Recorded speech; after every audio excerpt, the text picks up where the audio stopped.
Angel Reed was raised in Reno, Nevada, and went on to be a huge New York City Broadway success, ultimately becoming one of the original cast members in the hit play Rock of Ages. With all her success, she never forgot about her hometown.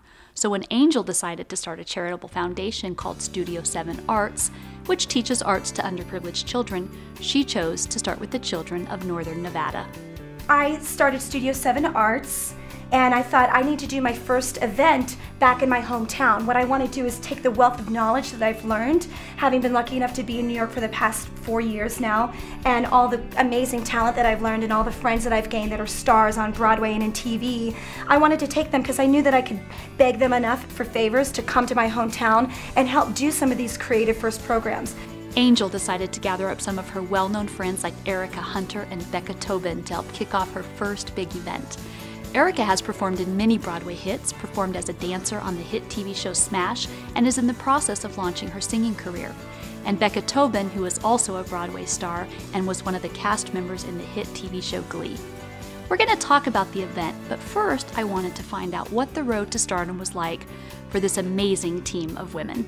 For a long time, my mom was a single mom who was a waitress. So there was, it was skim pickings when you got 3 girls that want to do dance classes, and it all costs a lot of money.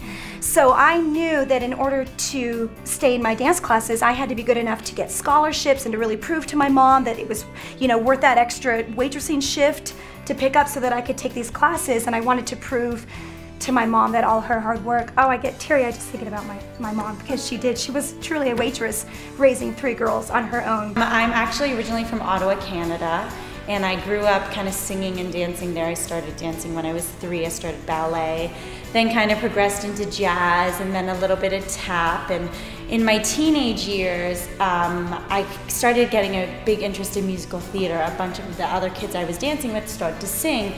So I took a big interest in it. I started studying privately, and then I also went to an arts high school where I was in the vocal program there. So I was singing during the day at school, and then at night I was dancing.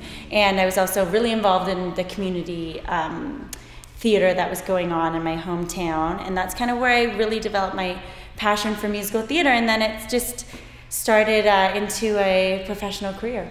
I grew up in Marietta, Georgia, right outside of Atlanta, and I started dancing when I was about 4.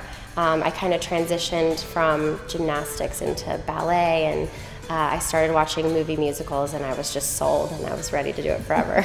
I left and I went and did the typical thing. I packed up my car, I went to Los Angeles. I was going to get out of Reno and make it on the big time. And I did. I packed up my car, I went to LA. I was lucky enough to get an agent.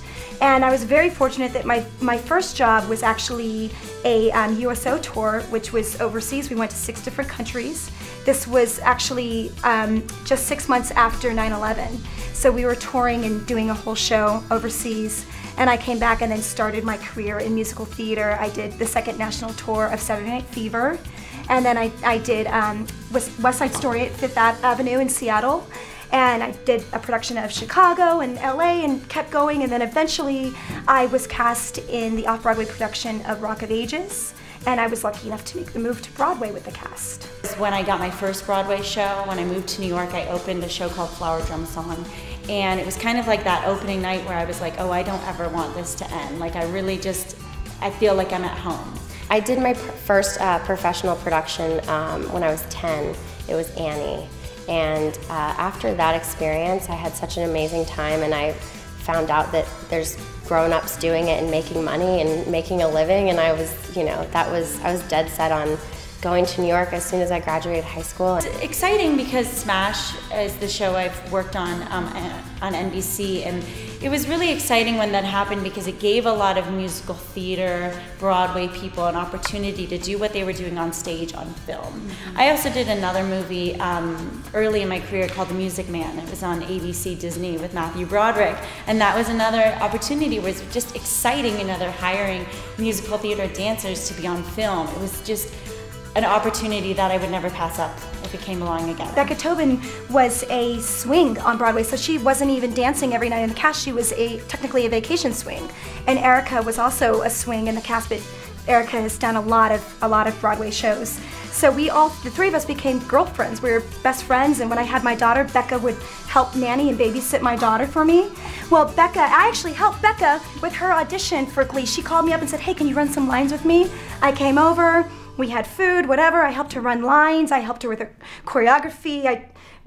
She's a star, whatever. So she goes and auditions, and lo and behold, she's now a star on Glee. And Ericka Hunter is a star in her own right. She's been on Smash. She was also in the revival of 42nd Street. She has done Aida, Lion King, Flower Drum Song on Broadway. But she's also starting her own solo career. So she's now becoming an up-and-coming solo artist. So how did, I know you started on Broadway, but how did Glee come about? How did that happen for you?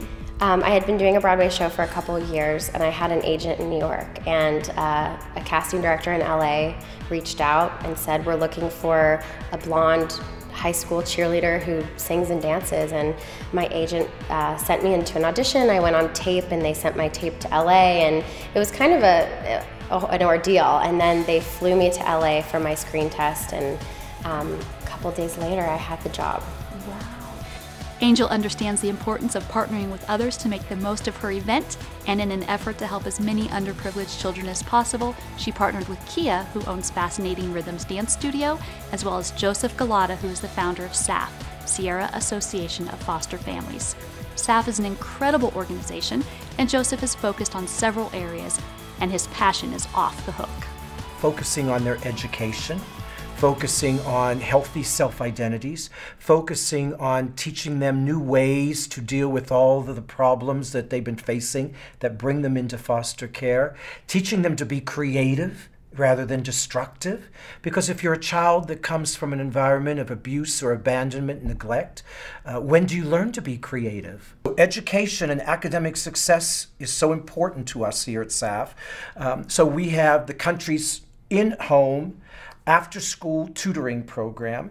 I have 21 tutors. Most of them are all students from the different schools at UNR, and they go to the homes every night, 7 nights a week, sometimes even on Saturdays and Sundays, and they do academic tutoring with the kids in foster care. Last school year, we did 382 kids, and I proudly say at the end of the traditional school year, the kids were promoted to their grades they should be in. Kids passed their proficiency tests for graduation, kids graduated, and kids are still in school.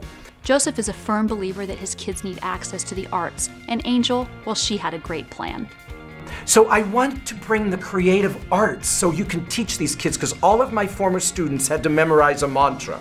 And the mantra was this: you have a choice in life. You can be creative or you can be destructive, but you can't be both in the same lifetime. And so these kids in foster care need a chance to learn to be creative. A dear friend of mine's dance studio named Kia Crater. It's called Fascinating Rhythms. She's got a beautiful facility, so we're going to actually have 2 classrooms on Saturday and Sunday back to back with classes in a junior room and a senior room.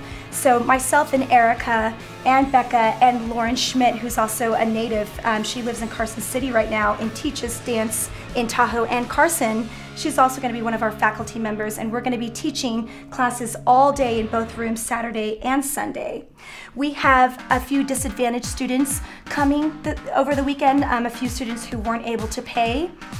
We were able to get scholarships for one student in particular who recently lost his father, and his mother is struggling and can't pay bills, so we gave them a scholarship and they're going to get to come this weekend.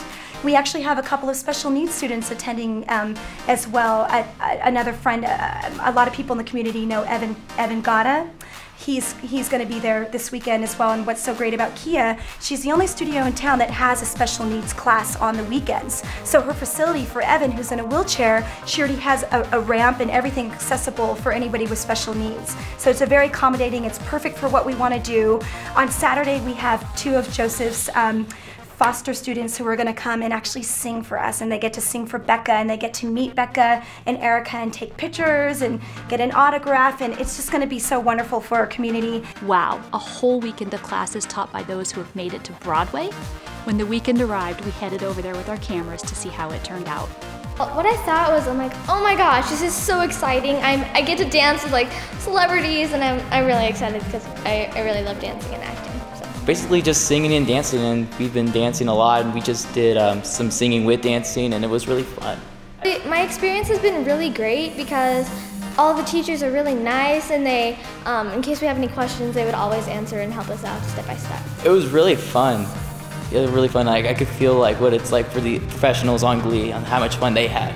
So I'm so happy to come and lend my time and efforts, and I've been so impressed by the kids so far that I've taught today. They're really just super talented. The reaction here, I mean, the kids are just having a blast. Yeah, I guess I didn't know what to expect, but like the enthusiasm is like insane. I had the most incredible experience when I came into the studio today, and there is a young man who is in a wheelchair, and he, told me that he watches the show religiously. He's getting his master's in musical theater. He knows more about theater than I do. He's directed so many shows, and it's his passion, and he tells me that what I'm doing is affecting his life in a positive way. And we have Kevin McHale on our show, who does the entire show in a wheelchair as a paraplegic. And to know that we are portraying real people, and Kevin's character is as passionate about musical theater as this young man, Evan. And it was really amazing to talk to somebody who was living that experience. Look at the sheet music, vocalize, learn to sing, listen. So there's a lot of listening, a lot of tentative skills, a lot of motor skills, a lot of dancing, a lot of this teamwork, and just getting to participate and forget everything else. It's that feeling of I've accomplished something. It's that joy of, man, someone's applauding me and not criticizing me and condemning me. It's about, oh wow, I can discover this energy in me that brings beauty to this world and joy to myself, rather than that destructiveness. Yeah, that's what these kids in foster care need. They need those opportunities to say, gosh, it feels good to be creative. It took a team of people, but this event was truly amazing. My husband and I had our mouths on the floor at the end of the weekend, watching all these kids, seeing the smiles and excitement. It was incredible, and we were honored to be a part of it and to be able to bring this story to our viewers.